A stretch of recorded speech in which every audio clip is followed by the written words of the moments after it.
Rasulullah SAW pernah bersabda, innamal a'malu binniyat wa innama likulli imri'in ma nawa. Faman kanat hijratuhu ila Allah wa rasulihi fa hijratuhu ila Allah wa rasulihi. Wa man kanat hijratuhu lidunya yusibuha aw imra'atin yankihuha fa hijratuhu ila ma hajara ilaihi.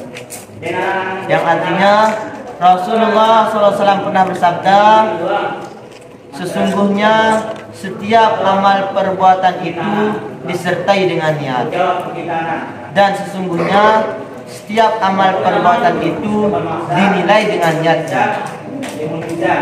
Barang siapa yang hijrahnya karena Allah dan Rasulnya, maka hijrahnya karena Allah dan Rasulnya. Dan barang siapa yang hijrahnya karena dunia yang dikendakinya, atau karena perempuan yang akan dinikahinya, maka hijrahnya kepada apa yang diniatkannya. Dari hadis tersebut, begitu pentingnya yang namanya niat. Kita menuntut ilmu penting untuk berniat. Bagi yang bekerja penting untuk berniat, dan ketika beraktivitas penting untuk berniat. Sehingga ada sebuah kisah di hari kiamat, ada seorang yang dipanggil oleh Allah Subhanahu wa taala ketika pemberian catatan amal pada hari kiamat. Fulan bin Fulan maju. Akhirnya hamba itu maju. Kemudian diberikan catatan amalnya menggunakan tangan kanan, bertanda bahwa dia sebagai penduduk surga. Setelah diberikan catatan amalnya, kemudian dia cek dan lihat. Ketika dia lihat catatan amalnya, dia bingung. Ya Allah, ini bukan catatan amalku.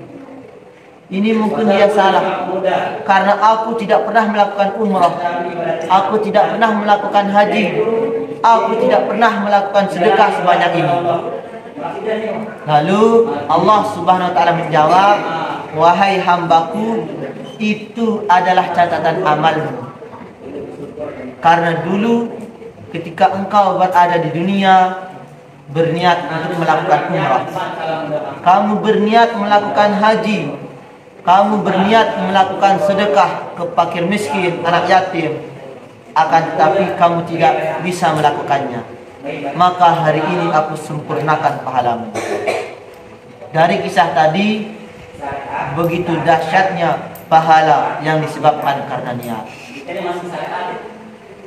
Allah Subhanahu wa taala begitu murah terhadap hambanya, terhadap umatnya Nabi Muhammad sallallahu alaihi wasallam.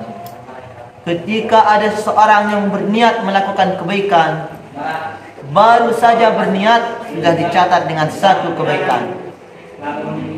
Kemudian ketika dia lakukan niat kebaikan itu, maka dia diberikan dan dicatat dua kebaikan. Beda dengan sebaliknya. Ketika seorang hamba berniat melakukan keburukan, dia belum dicatat sebagai satu keburukan. Akan tetapi ketika dia melakukan niat dari keburukan itu, baru dia dicatat sebagai satu keburukan. Namun jika dia tidak jadi melakukan keburukan itu, maka dia dikasih satu kebaikan oleh Allah Subhanahu wa taala. Oleh karena itu, marilah kita berniat dalam segala aktivitas kita, terutama ketika dalam menuntut ilmu.